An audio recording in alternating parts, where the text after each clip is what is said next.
So we are here on the shores of the Great Salt Lake.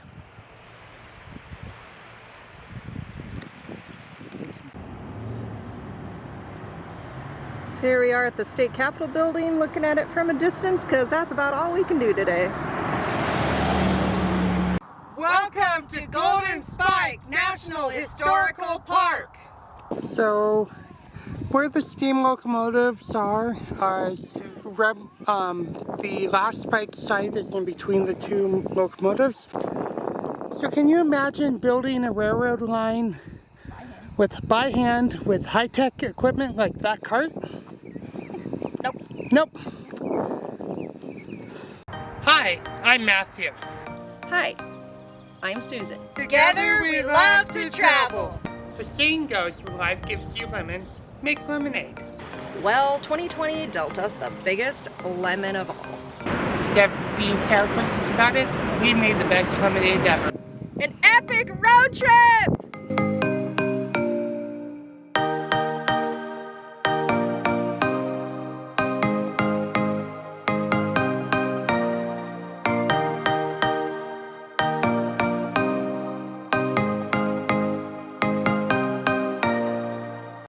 So we are going to take the East Auto Tour, and it's on this little dirt road. One way, thank goodness. I don't have to watch for oncoming cars. Yeah, this reminds me of Wind Cave, where it was a two-lane. And it was almost just as wide. Maybe a little bit wider, but yeah. So yeah, so basically this auto tour road takes you on the grade that the Union Pacific and Central Pacific had for the lines through this area. And along this route we'll see the Chinese Arch. So that will be coming up shortly. So right over where those piles of rocks are, that is the last cut that was done by the Union Pacific, and it was one of the hardest points of construction for the Union Pacific because of the terrain. They had to do 5 cuts and 4 trestles just through this short period of landscape. Look at the view of the Great Salt Lake and all that, and the salt flats down there. It's just simply beautiful. So this is one of the cuts that was made. You know, you can see where the rail line ran through, and you can see the cut further in the distance. These were all hand carved out. They didn't have the machinery that they have today to blast and scoop out. No, they were carting it off. And right down here you can see the other railroad cut right down there where the other line went. So to our right is the Union Pacific, and we're basically on the Central Pacific cut right here. In the gap between here and here was where Union Pacific had a trestle over that gap. And once again, the view from up here is amazing. And we're driving through another cut.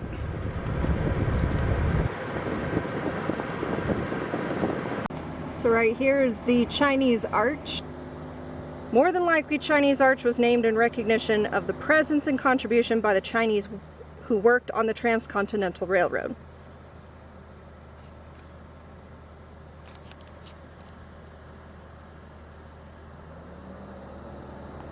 It is an embodiment of strength and stamina demonstrated during their construction and subsequent maintenance of the Transcontinental Railroad.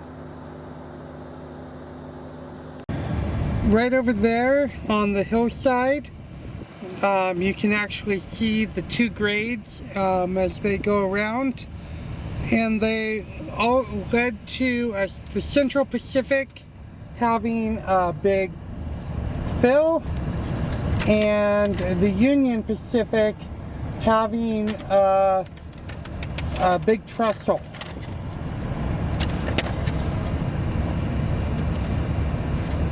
And here's another look at the view as we come down off of the Promontory Hill in Golden Spike National Historic Park.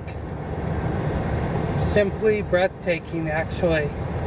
You'd think such a dry, deserty area wouldn't be so beautiful, but it is absolutely gorgeous. Alright, so we wrapped up Golden Spike National Historical Park, and I thought it was really awesome. I've always wanted to do it as well. It's just a great spot to go see because of the historical value of it. Kids would love it too, especially if they're into trains. And try to get there if you do have kids at about 1 o'clock. Yeah, so they can see the steam demonstration. Yeah. I personally did not need to see the steam demonstration. I've seen steam engines in the past.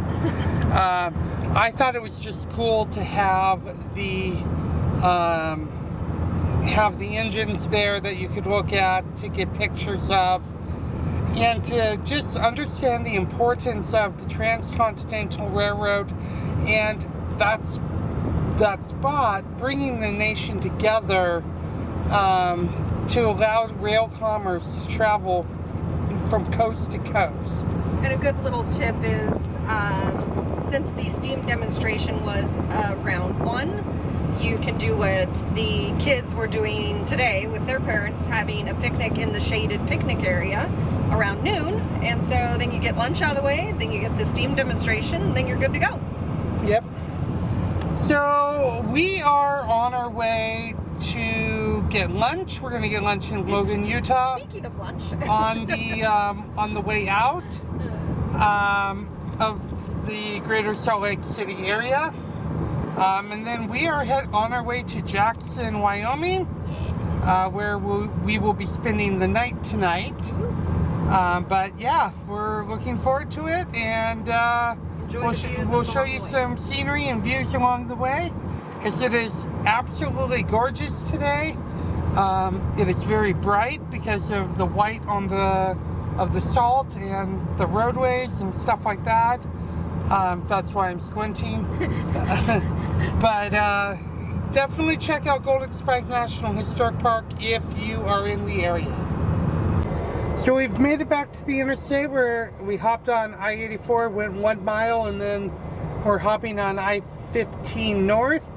We're heading up to an exit to Utah 30 to go to Logan, Utah, where we're going to get lunch. And yeah, so we're on our way. Boy, it's beautiful off I-15 here. Looking out into the mountains of Utah. So we're almost into Logan. We're going along the Cutter Marsh and Reservoir. So yeah, it's very beautiful out. A lot of people out fishing and kayaking, and we even saw a couple people out in a boat spearfishing or bow fishing. Yes. That'd be kind of fun to do sometime. Yeah. But yeah, Logan is. We're getting into Logan. It's very beautiful with the mountains in the background. After we grab some lunch, we're actually going to be heading to the north on US 91 for a while.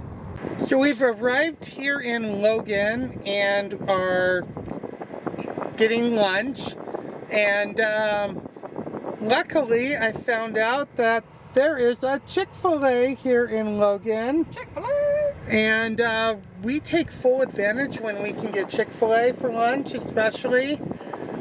So we are gonna get some Chick-fil-A and eat it on the road. I can hardly wait. Yummy! Oh, and we're getting lunch for tomorrow while we're here and sticking it in the ice chest. Planning ahead. So we're gonna have Chick-fil-A for lunch tomorrow as well. We're getting some cold wraps. Super excited! Whoop whoop! So Chick-fil-A really has their system down to a T. They keep the drive-through line moving because their workers have the tablets and they're walking, and so they're taking the order as we're literally driving through. I think a few other so-called named drive-throughs, they need to stand up and take note. So we have our Chick-fil-A, and we're going to be eating it on the road. We're going to head out of Logan on US 91, which is Main Street here, and head towards Jackson. Welcome back to Idaho! So every time we cross the state line, as you've seen, we do a welcome back to that state. Susan's kind of grumbling because that was the plan from the beginning, and today we get across several state lines because of the route that we're taking. And so she gets to say, welcome back to a couple of states several times today. So excited. Not okay. It's totally okay. Totally awesome too. Welcome back to Idaho.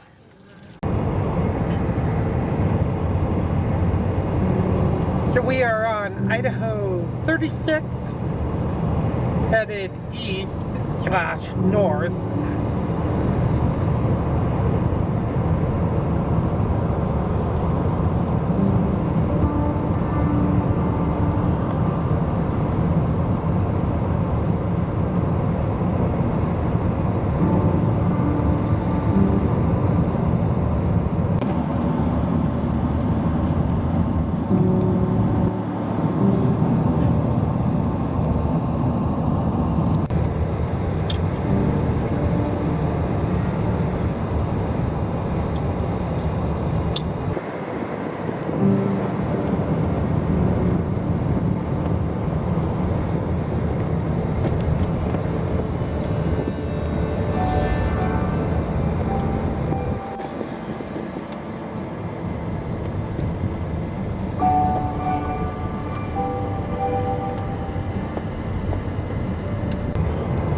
So welcome to extreme southeastern Idaho on Idaho 36.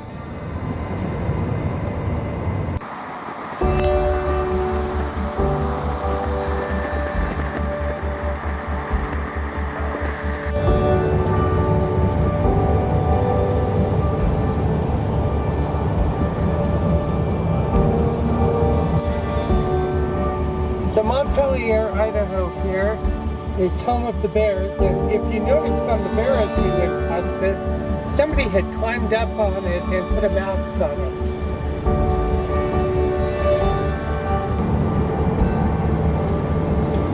Okay.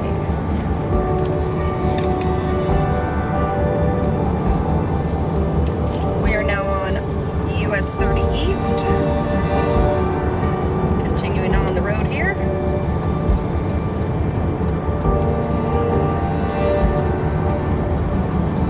Enjoy the ride.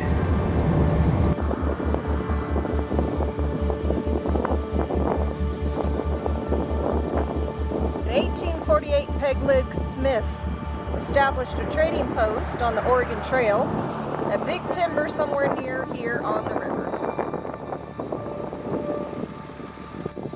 So we're along the Oregon Trail here in eastern Idaho, and this is the site of Providence Hill. It was a massive hill that settlers had to come down, and a lot of them had to use ropes and all that to get down, and it was still a treacherous descent. Near here, some of you, if you've played Oregon Trail, might remember Meeker Toll Road. Well, Isaac Meeker created a road with the help of immigrants to help bypass the big hill. And that site is located nearby here as well. So a little bit of history for you on the Oregon Trail here in eastern Idaho.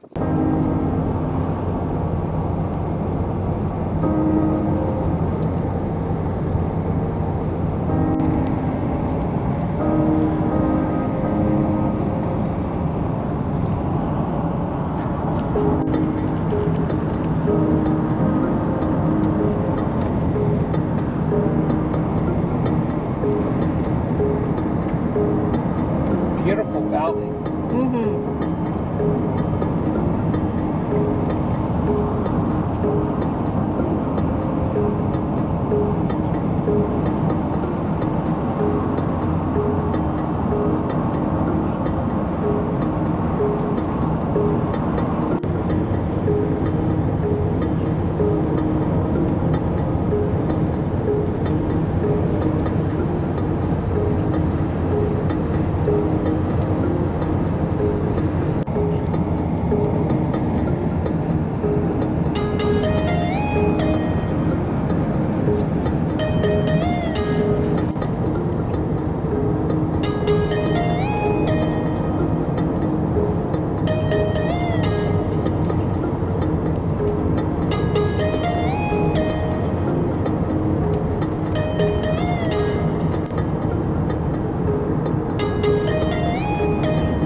Oh, look. We're back. Come back to Wyoming. So now we're turning on to Wyoming 89 North, which leads us to Jackson, Teton National Park, Yellowstone National Park.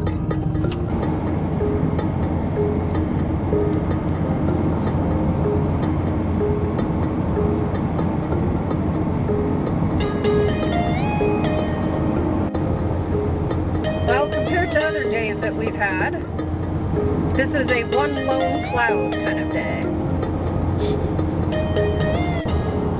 Okay, so we're still on Wyoming 89. But right over here, to our left, is Idaho. And over here, to our right, is Wyoming. Oh, looky there. Well, you should know it. Speaking of Idaho, we're back. Like a bad penny. They can't get rid of us. If you want to see something really cool, look at this old state marker. Stone state marker defining the border between Idaho and Wyoming. Welcome back to Idaho.